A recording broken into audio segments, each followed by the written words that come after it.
اللہ تبارک و تعالیٰ نے حضرت آدم علیہ السلام سے فرمایا، اے آدم، اپنی بیوی حوا کے ساتھ جب تک جی چاہے جنت میں رہو اور جو جی چاہے کھاؤ، بس اس درخت کے قریب مت جانا۔ اللہ تبارک و تعالیٰ نے حضرت آدم اور حضرت حوا علیہ السلام کو ایک درخت کے قریب جانے سے منع فرمایا۔ اس واقعہ کو بعض مقررین بے باکی اور بے احتیاطی سے بیان کرتے ہوئے حضرت آدم علیہ السلام کی طرف خطا کی نسبت کر کے کہتے ہیں کہ اس میں اس حکمت کی وجہ سے حضرت آدم علیہ السلام سے یہ کام سرزد ہوا، اس حکمت کی وجہ سے۔ اگر خطا نہ بھی کہے تو کم سے کم یہ کہہ دیتے ہیں کہ زلت پیغمبرانہ آپ سے سرزد ہوئی، لیکن اس طرح کی باتیں کرنا آپ کے تعلق سے کہاں تک درست ہے؟ اس واقعے کی حقیقت کیا ہے؟ ظاہر شریعت اس سلسلے میں کیا کہتی ہے اور اہل تصوف کا اس بارے میں کیا کہنا ہے؟ یاد رکھیے کہ صوفیاء کرام کی ایک بات بہت زیادہ ایمان افروز اور عقیدے کو روشن کر دینے والی ہے، جس کو ہم اس بیان میں ضرور آپ کے سامنے رکھیں گے۔ بہت عمدہ وضاحت، بہت عمدہ توضیح صوفیاء کرام نے اس سلسلے میں کی۔ حضرت آدم علیہ السلام سے خطا سرزد ہوئی، غلطی ہوئی، آپ سے زلت پیغمبرانہ سرزد ہوئی یا کیا ہوا؟ صوفیاء کرام نے ایک بہت زبردست اس کی وضاحت کی ہے، وہ بات ہم آپ کے سامنے ضرور رکھیں گے۔ سب سے پہلے ظاہر شریعت کیا کہتی ہے اس کو سمجھیں۔ یاد رکھیے کہ شیطان سے اللہ تبارک و تعالیٰ نے فرمایا تھا ابلیس لعین سے کہ آدم کو سجدہ کرو۔ ابلیس نے سجدہ نہیں کیا۔ ابلیس حضرت آدم علیہ السلام کو سجدہ نہ کرنے کی وجہ سے مردود ہوا تھا، لہذا وہ حضرت آدم علیہ السلام کو نقصان پہنچانے کے طاق میں تھا۔ وہ صرف ایک بہانہ ڈھونڈ رہا تھا، کوئی ایک وجہ تلاش کر رہا تھا شیطان کہ کوئی وجہ ملے جس سے میں آدم کو بہکاؤ۔ یہاں تک کہ مفسرین نے بتایا کہ قرآن پاک میں جو آیا ہے کہ ان الشیطان للانسان عدو مبین، کہ بے شک شیطان انسان کا کھلا ہوا دشمن ہے۔ آخر شیطان دشمن کیوں ہے؟ اس دشمنی کی وجہ کیا ہے؟ تو مفسرین نے یہاں تک بتایا کہ اس دشمنی کی وجہ یہی ہے کہ حضرت آدم علیہ السلام کو سجدہ نہ کرنے کی وجہ سے شیطان چونکہ مردود ہوا، جنت سے نکالا گیا، تو اب حضرت آدم علیہ السلام کی تمام اولاد سے یہ شیطان بدلہ اور انتقام چاہے گا۔ اس کی وجہ سے وہ انسان کا کھلا ہوا دشمن ہے۔ اب آپ یاد رکھیے، حضرت آدم علیہ نبی جنا علیہ الصلاۃ والتسلیم اور اماں حوا علیہ السلام سے اللہ تبارک و تعالیٰ نے منع فرما دیا کہ اس درخت میں سے کچھ نہ کھانا۔ اب شیطان ان لوگوں کے دلوں میں وسوسہ ڈالنے لگا۔ شیطان نے کہا کہ پتہ ہے تمہیں پروردگار عالم نے کیوں کہا کہ اس درخت میں سے نہ کھانا؟ اللہ تبارک و تعالیٰ نے اس لیے کہا کہ اس درخت سے نہ کھانا تاکہ تم فرشتہ نہ بن جاؤ، یا اس طرح بہکایا کہ تاکہ تم ہمیشہ زندہ نہ رہو۔ اس طرح کی بات کی، اور شیطان نے ساتھ میں قسم بھی کھائی کہ میں اللہ کی قسم کھا کے کہتا ہوں کہ میں تم لوگوں کا بہت زیادہ خیر خواہ ہوں۔ جب شیطان نے اللہ تبارک و تعالیٰ کی جھوٹی قسم کھائی تو حضرت آدم علیہ نبی جنا علیہ الصلاۃ والتسلیم نے سوچا کہ خدا کی کوئی جھوٹی قسم کیسے کھا سکتا ہے؟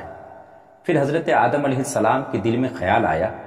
کہ اللہ تبارک و تعالیٰ نے جو منع فرمایا وہ منع تحریمی نہیں بلکہ تنزیہی ہے، یعنی اگر ہم کھا لیے تو صرف خلاف اولا جیسی بات ہوگی۔ تو حضرت آدم علیہ السلام نے یہ سوچا، یہ حضرت آدم علیہ السلام نے خیال کیا، یہ ان سے خطۂ اجتہادی ہوئی، اور پھر پہلے حضرت حوا علیہ السلام نے کھایا اور پھر ان کے بعد حضرت آدم علیہ السلام نے اس درخت میں سے کھایا۔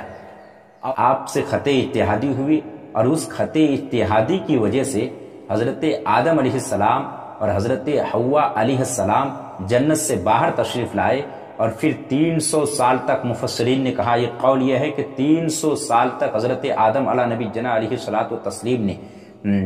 رو رو کر توبہ کی، تب جا کر اللہ تبارک و تعالیٰ کی بارگاہ میں یہ توبہ قبول ہوئی۔ یہ ظاہر شریعت کے اعتبار سے وضاحت ہے، لیکن اصل مقصد جو ہے وہ صوفیہ کا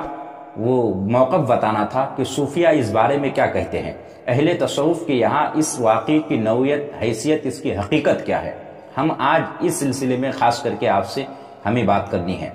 اب صوفیہ کا ماننا یہ ہے کہ منع کی دو قسمیں ہیں، منع تحریمی اور منع تحریزی۔ منع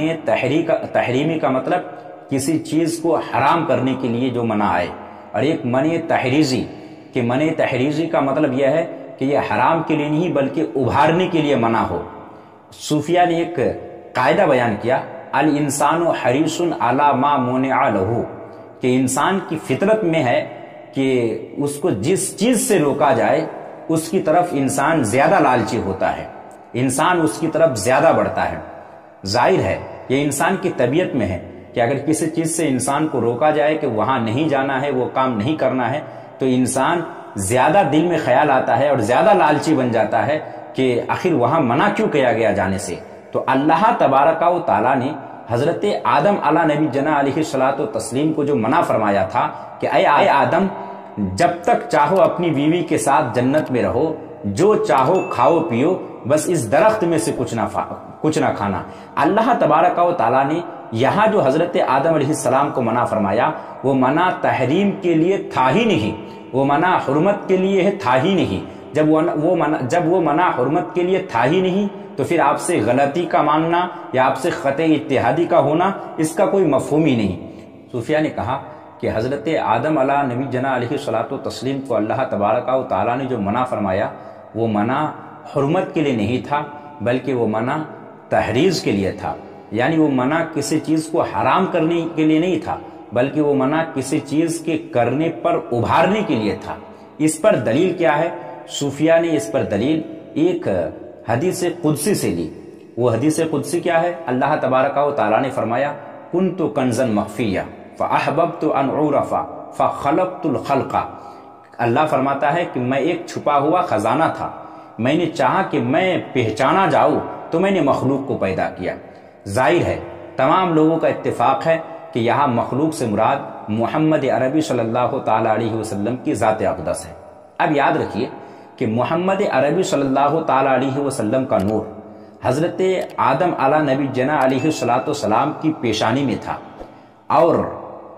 فرشتوں نے جو حضرت آدم علیہ الصلاۃ والسلام کو سجدہ کیا تھا وہ اسی نور محمدی کی وجہ سے، جیسا کہ بعض مفسرین کا کہنا ہے کہ حضرت آدم علیہ الصلاۃ والسلام کو فرشتوں نے جو سجدہ کیا، یہ سجدہ کرنے کی وجہ وہی نور محمدی ہے جو حضرت آدم علیہ الصلاۃ والسلام کی پیشانی میں چمک رہا تھا۔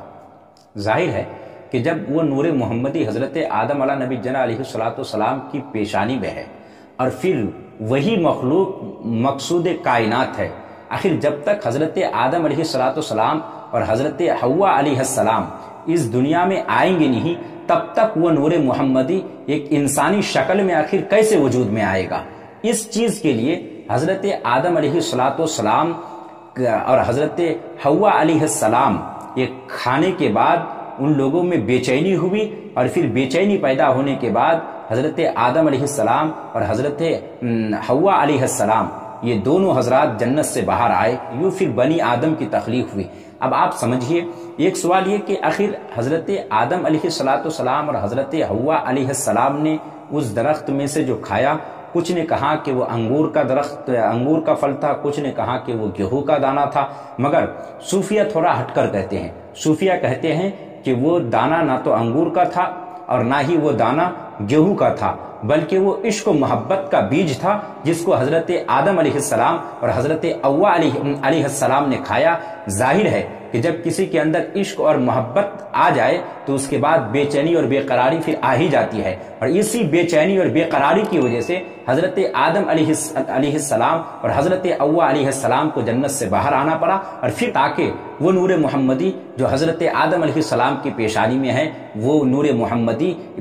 بشکل انسانی وجود میں آئے، اور پھر جو اللہ تبارک و تعالیٰ نے فرمایا کہ میں نے چاہا کہ میں پہچانا جاؤں تو میں نے ایک مخلوق کو پیدا کیا، تاکہ یہ مقصد بھی حاصل ہو تو اس طریقے سے صوفیہ مطلقاً خطا سے انکار کرتے ہیں، صوفیہ خطا اتحادی بھی مراد نہیں لیتے، صوفیہ کہتے ہیں کہ وہ منع حرمت کے لیے یہ تھا ہی نہیں، نہ تو تنزیہی نہ تحریمی، بلکہ وہ منع صرف تحریزی تھا، وہ ابھارنے کے لیے تھا، تاکہ حضرت آدم علیہ السلام اور حضرت حوا علیہ السلام اس میں سے کھائے اور پھر بے چینی بڑھے، بے قراری آئے، بے سکونی آئے اور اس کی وجہ سے جنت سے باہر ہوں، اور پھر وہ نور محمدی جو حضرت آدم علیہ السلام کی پیشانی میں چمک رہا تھا، وہ نور محمدی بشکل انسانی وجود میں آئے، اور پھر جو اللہ نے فرمایا فخلقت الخلق، یہ مقصد حاصل ہو۔ اس کی وجہ سے حضرت آدم علیہ السلام نے اس درخت میں سے کھایا۔